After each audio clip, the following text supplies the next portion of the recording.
Not very long after the end of the Second World War, there was a major meeting in New Hampshire at a place called Bretton Woods, basically to design new financial institutions for the world going forward. And one of the major products of that was the World Bank for Reconstruction and Development. And in its early years, it was very classical economic development. Dams, agricultural projects, whatever.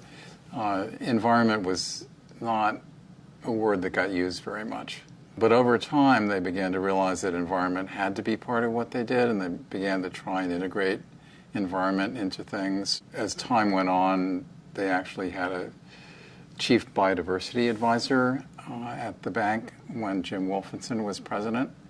That was me, actually. But even before that, I was consulting with the Brazil division of the World Bank about a major project in Rondônia in the western Amazon, which actually was designed pretty well, but executed abysmally. And that introduced, the first major wave of deforestation in the western Amazon. But then there were regional development banks like the Inter-American, the Asian, the African Development Bank. And there began to be regional banks in the sense of the Andean Fund for Development, known as CAF for its Spanish initials, and something like the Brazilian National Development Bank, which is actually bigger in total revenue usually than the World Bank. And so part of the challenge here has been to always do catch-up, to always try and bring sustainability to these new institutions.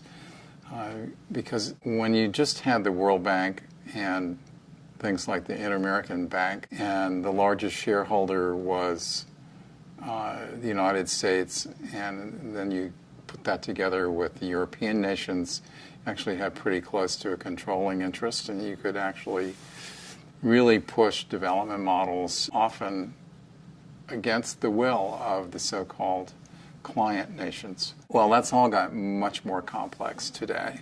Many of them have embraced sustainability. They tend to vary over time how good they are at that. And that depends on a lot of external factors. It depends who's the leader at any particular time. But I would say you add most of them up, and they are a good force for sustainable development. The flaw in that is that they're very project-oriented. And if you can do all the projects well, that's great. You've done all the projects well. But what does that mean for something like the Amazon, which has to be managed as a system? Does it all add up to what is actually necessary to have sustainable development, in this case, in the Amazon? And then there is the private sector, which is 70% of the economic activity of the world. And unless the private sector is embracing sustainability, you can just do the arithmetic. 70% not really doing it, you don't get sustainability in the end. So happily, there's been some serious change in a lot of big corporations. I think more than anything, climate change has sort of helped change that sort of awareness. But it still is a bit of a jumble of individual projects.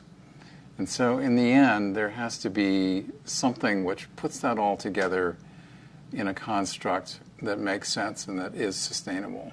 And that tends to go against sort of the economic free spirit. But in the end, economics should be driving it in the right direction. Take, for example, Unilever, major global corporation. It is working very hard to make sure that the natural resources it acquires to make its products, like palm oil, come from sustainable sources. And Unilever doesn't hesitate if it loses confidence in a supplier in terms of the sustainability of what they're being supplied. Unilever doesn't hesitate to cancel a contract because that, in the end, is what's going to make them a successful long-term corporation. This is going to come a long way from let's protect this place or protect that place, things which you should do because it's the right thing to do or it's a nice thing to do. Now we're playing at a global scale with global planetary consequences, and we have to have a much more integrated, visionary, and gentle approach to development. So now we're at a point where all these pressures on the global environment are mounting rapidly, and we have a lot of really important players doing important parts of the puzzle, but we're still a long way from getting it to all add up in an integrated fashion so that we truly can have sustainable development.